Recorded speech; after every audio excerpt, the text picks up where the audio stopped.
అందరికీ నమస్కారం. ముఖ్యంగా నిన్న తెలంగాణలో అంటే చార్మినార్ కు దగ్గరగా జరిగిన అగ్ని ప్రమాదంలో చనిపోయిన వారందరికీ ఆత్మకు శాంతి కలగాలని ఈరోజు చూసినట్టయితే పొగబట్టిన మృత్యువు చార్మినార్ సమీపంలోని గుల్జర్ హౌస్ చౌరస్తాలో వ్యాపారి ఇంట్లో ఘోర అగ్ని ప్రమాదం. మృతుల్లో 8 మంది పిల్లలు, 4 మహిళలు, 5 పురుషులు. షార్ట్ సర్క్యూట్ కారణమన్న అగ్నిమాపక శాఖ అధికారులు. సో ఆ ఏరియాలో అంటే ఇప్పుడు ముఖ్యంగా చార్మినార్ ఏరియాలో ఇల్లులు చాలా ఇరుకుగా ఉంటాయి. సో వాటికి పర్మిషన్ అనేది ఇంకా మరి ఎప్పుడు ఇచ్చారో. యాక్చువల్ ఏంటంటే గవర్నమెంట్ మరి వాళ్ళకి పర్మిషన్ ఏ టైంలో ఇచ్చిందో కానీ చాలా ఇరుకు ఉండడం వల్ల ఇంత పెద్ద మరణాలు సంభవించినాయి అని చెప్పి వీళ్ళు చెప్పడం జరిగింది. సో నిజంగా చాలా విచారకరం. చాలా మంది ఇక్కడ చిన్నపిల్లలు, మహిళలు కూడా ఉండడం జరిగింది. నిజంగా చాలా ఇబ్బందికరమైన విషయం ఈ విషయం అన్నమాట, చాలా విచారకరం. సో ఇంకొకటి ఏంటంటే పోడులోను సిరులు ఇందిరా సౌర గిరిజల వికాస పథకాన్ని నేడు ప్రారంభించనున్న సీఎం.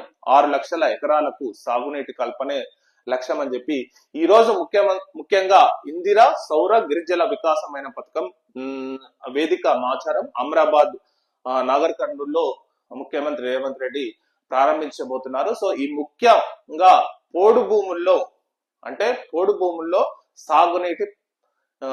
సాగునీరు నింపడం అనమాట. అంటే గిరిజనులోని పోడు భూముల్లో సాగునీటి అంటే ఇందిరా సౌర విద్యుత్తో సాగునీటి నింపి వాళ్లకు ఒక వ్యవసాయ యోగ్యంగా చేయాలనే ఉద్దేశంతో ఈ పథకం ప్రారంభించడం జరిగింది అనమాట. సో ముఖ్యంగా ఈ పథకం గురించి దేవరకొండ ఎస్టీ నియోజకవర్గ ఎమ్మెల్యే బాలు నాయక్ ని మరిన్ని విశేషాలు అడిగి తెలుసుకుందాం.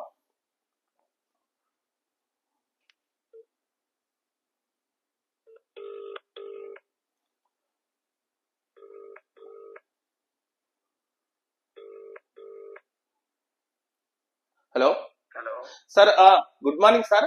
ముఖ్యంగా గౌరవ ముఖ్యమంత్రి ఈ రోజు ఒక పథకాన్ని ప్రారంభించబోతున్నాడు సార్. ముఖ్యంగా ఇందిరా సౌర గిరిజల వికాసం. సో ముఖ్యంగా తెలంగాణ రాష్ట్రంలోని 6 లక్షల ఎకరాలకు సంబంధించి అంటే మొదటి ఫేజ్ లో పూర్తిగా 6 లక్షల ఎకరాలకు దాదాపు 2,71,000 గిరిజన రైతులకు సంబంధించి ఒక మంచి పథకం అని చెప్పాలి. సో ముఖ్యంగా మీరు ఏ విధంగా స్పందిస్తారు సార్ ఈ పథకం గురించి? ముఖ్యంగా గిరిజన రైతుల్లో ఒక వెలుగు నింపేటప్పుడు గొప్ప పథకం ఇది. ఎందుకంటే గతంలో ROFR ఫారెస్ట్ పట్టాలు ఇచ్చినటువంటి రైతులు ROFR దాకా కాంగ్రెస్ ప్రభుత్వం పట్టాలు ఇచ్చి ఉన్నాం. ఆ ఫారెస్ట్ భూములకు విద్యుత్ సౌకర్యాలు లేక వాళ్ళ భూములన్నీ కూడా పోడు భూములుగా మిగిలిపోయిన పరిస్థితి. అందుకనే ఇవాళ గౌరవ ముఖ్యమంత్రి గొప్ప ఆలోచన చేసి రైతులకు గిరిజన రైతులు ఇచ్చినటువంటి పట్టాలకు సాగునీరు అందించాలని. మనకు వేరే గుట్టల పైన అడవి ప్రాంతంలో కాబట్టి వేరే సాగునీరు పోవడానికి అవకాశం లేదు. కానీ ఇవాళ ఏదైతే ఈ యొక్క గిరిజన సౌర వికాస పథకం ద్వారా సుమారుగా 12,600 కోట్ల రూపాయలతోటి 2,70,000 మంది రైతులకు 6 లక్షల ఎకరాలకు సాగునీరు గొప్ప పథకాన్ని ముఖ్యమంత్రి గారు ఈ రోజు పాలమూరు జిల్లాలో చెప్పిన కాన్ఫరెన్స్ లో ప్రారంభించడం నిజంగా గిరిజన ప్రాంత ప్రజల తరఫున, గిరిజన రైతుల తరఫున గౌరవ ముఖ్యమంత్రి గారు మేము సార్. ఇంకోటి సార్, ఇక్కడ అంటే ఈ నీటి దాంట్లోనే ఉద్యానవన శాఖ ద్వారా మరి వ్యవసాయ శాఖ ద్వారా అంటే విత్తనాలకు సంబంధించి వాటిని అంటే యంత్రాల సహకారం ప్లస్ హార్టికల్చర్, మహాత్మా గాంధీ జాతీయ గ్రామీణ ఉపాధి, ఇవన్నీ భూగర్భ నీటి సర్వే, బోర్ బావుల తవ్వకం, సోలార్ పంపు సెట్లు అంటే ఇవన్నీ ఇంప్లిమెంట్ చేయడం జరిగింది సార్. దీని వల్ల గిరిజనులు తమ భూములలో ఇక్కడ నుంచి సిరులు పండించే అవకాశం ఎంతైనా ఉంది సార్. ఎందుకంటే ఈ ఇంప్లిమెంటేషన్ జరిగితే నిజంగా గిరిజన పోడు భూముల్లో ఒక మంచి భూములుగా తయారయ్యే అవకాశం ఎంతైనా ఉంది సార్. దీనిపై మీరు ఒక్కసారి చెప్పండి.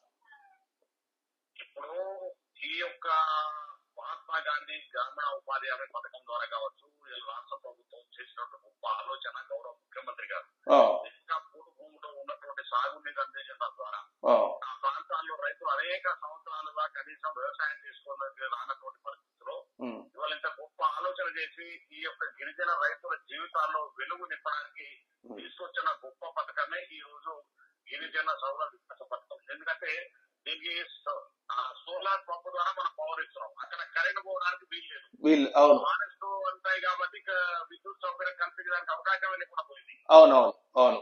అందుకనే ఇవాళ సోలార్ పంపు సెట్ ద్వారా వాళ్ళకు సోలార్ యొక్క పవర్ ద్వారా పంపు సెట్ వాళ్ళ బోరు మోటార్ అన్ని ఇచ్చి వాళ్ళ రైతుల యొక్క పొలాల్లో సాగుడి నుంచి గొప్ప పథకం ఇది. దీన్ని తీసుకొస్తున్నటువంటి గౌరవ ముఖ్యమంత్రి గారికి, డిప్యూటీ సీఎం గారికి, బట్టి విక్రమార్క ఇద్దరికి కూడా గిరిజన రైతుల పరిహార పక్షాన ప్రత్యేకమైనటువంటి ధన్యవాదాలు తెలియజేస్తున్నాం. సార్ ఒకటి సార్ ఫైనల్ గా ఇంకో క్వశ్చన్, మీరు ఒకసారి ఏదుల రిజర్వాయర్ గురించి సమీక్ష చేయడం జరిగింది సార్. మీరు చాలా కృష్ణా జిల్లాలో అంటే దేవరకొండ కరువు ప్రాంతం, దేవరకొండ ఈ గిరిజన ప్రాంతం కరువు ప్రాంతం, దీనిపై మీరు చాలా ముఖ్యమంత్రిని కలవడం జరిగింది. ఈ ప్రాజెక్ట్ ను ఎలాగైనా కంప్లీట్ చేయాలని మీరు చాలా సమీక్షలు చేస్తున్నారు సార్. సో ఆ ప్రాజెక్ట్ గురించి ఎంతవరకు వచ్చింది, ఎప్పుడు మేబీ దాన్ని ముందుకు తీసుకునే ఆలోచన ఉంది సార్ మీరు ఒకటి? ఏదైతే గత ప్రభుత్వం దేవరకొండ నియోజకవర్గాన్ని పూర్తిగా దేవరకొండ, మునుగోడు, అదేవిధంగా నల్లగొండ జిల్లాని సాగునీరుకు దూరం చేయాలన్న దుర్మార్గమైన ఆలోచనతో గత ప్రభుత్వం పూర్తిగా అసలు ఎస్ఎన్బిసి కానీ ఢిల్లీ ఎత్తుల పూర్త పథకాన్ని కానీ ఈ రెండింటిని కూడా పూర్తిగా నిర్లక్ష్యం చేసి గతంలో టీఆర్ఎస్ ప్రభుత్వం కేసీఆర్ గారు, కానీ గౌరవ ముఖ్యమంత్రి గారు రేవంత్ రెడ్డి గారు ముఖ్యమంత్రి అయిన తర్వాత కాంగ్రెస్ పార్టీ ప్రభుత్వం వచ్చిన తర్వాత ఎస్ఎన్బిసిని పూర్తి చేయాలని గొప్ప ఆలోచనతో పాటుగా ఏదైతే ఏదోల నుంచి దిండికి నీరు తీసుకురావాలి, సాగునీరు అందించడం దేవరకొండ, మునుగోడు నియోజకవర్గాలకు సంబంధించిన 3,50,000 ఎకరాలకు సాగునీరు అందించే పథకం ఉందో దాన్ని ఇవాళ ముఖ్యమంత్రి గారు మంజూరు చేసిన 1,800 కోట్ల రూపాయలతో నిధులు మంజూరు చేసినాం. టెండర్ ప్రక్రియ కూడా పూర్తి అయిపోయింది. త్వరలోనే పనులు కూడా ప్రారంభమవుతుంది. ఆ ప్రాంతానికి రాబోయే 3 సంవత్సరాలు తప్పకుండా ఆ ప్రాజెక్టు పూర్తి చేసుకోవచ్చు. నిజంగా చాలా మీకు అభినందనలు సార్. ఎందుకంటే కరువు ప్రాంతం అంటే దేవరకొండ, మునుగోడు నియోజకవర్గాలు అనేది కరువు ప్రాంతం ప్లస్ ఫ్లోరైడ్ ప్రాంతం ఉన్న ప్రాంతం. సో ఈ రిజర్వాయర్ కంప్లీట్ అయితే ఆ ప్రాంతం మరింత సస్యశ్యామలం అవుతుంది. దీనికోసం ప్రయత్నిస్తున్న మీకు మరియు రేవంత్ రెడ్డి గారికి మొత్తంగా అభినందనలు, ఆ ప్రాంతవాసిగా అభినందనలు తెలుపుతూ చాలా thank you very much sir మాకు లైన్ లోకి వచ్చి అందుబాటులో. ఓకే. సో ఇది ముఖ్యంగా బాలు నాయక్ దేవరకొండ ఎమ్మెల్యే. సో ఇందిరా గిరి జల వికాస పథకం గురించి, ఇందిరా సౌర గిరి జల వికాసం పథకం. సో ఈ పథకం యొక్క ముఖ్య లక్షణం, ముఖ్య మోటో ఏంటంటే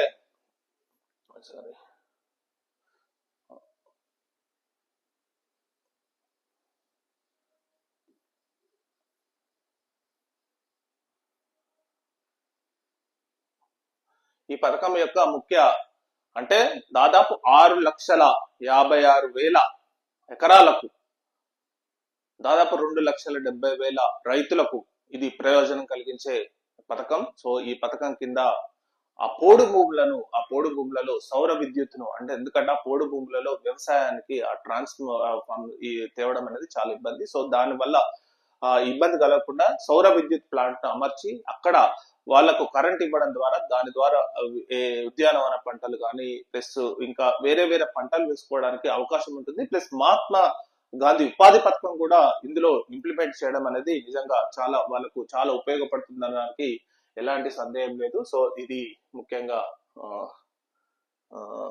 ఈ పథకం గురించి. సో నెక్స్ట్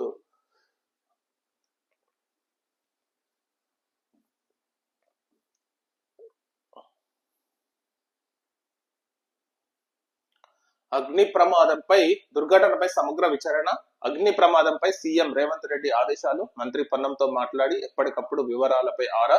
బాధిత కుటుంబాలకు 5 లక్షల చొప్పున ప్రకటన చెప్పి నిన్న రేవంత్ రెడ్డి దానిపై సమీక్ష చేయడం జరిగింది. వాళ్లకు ప్రగాఢ సానుభూతి తెలుపుతూ 5 లక్షల చొప్పున నష్టపరిహారం కూడా ఇవ్వడం జరిగింది. ప్రధాని మోదీ కూడా సంతాపం తెలవడం జరిగింది. మృతుల కుటుంబాలకు 2 లక్షల చొప్పున సహాయం కూడా అందివ్వడం జరిగింది. సో మిగతా ఆంధ్రప్రదేశ్ ముఖ్యమంత్రి అయిన నారా చంద్రబాబు నాయుడు గారు కానీ, డిప్యూటీ సీఎం పవన్ కళ్యాణ్ గారు కానీ, వీళ్ళందరూ చాలా మంది సానుభూతి వ్యక్తం చేయడం జరిగింది. చాలా విచారకరం అని చెప్పి వాళ్ళు అనడం కూడా జరిగింది. నిజంగా ఇది చాలా సార్లు జరుగుతున్నాయి.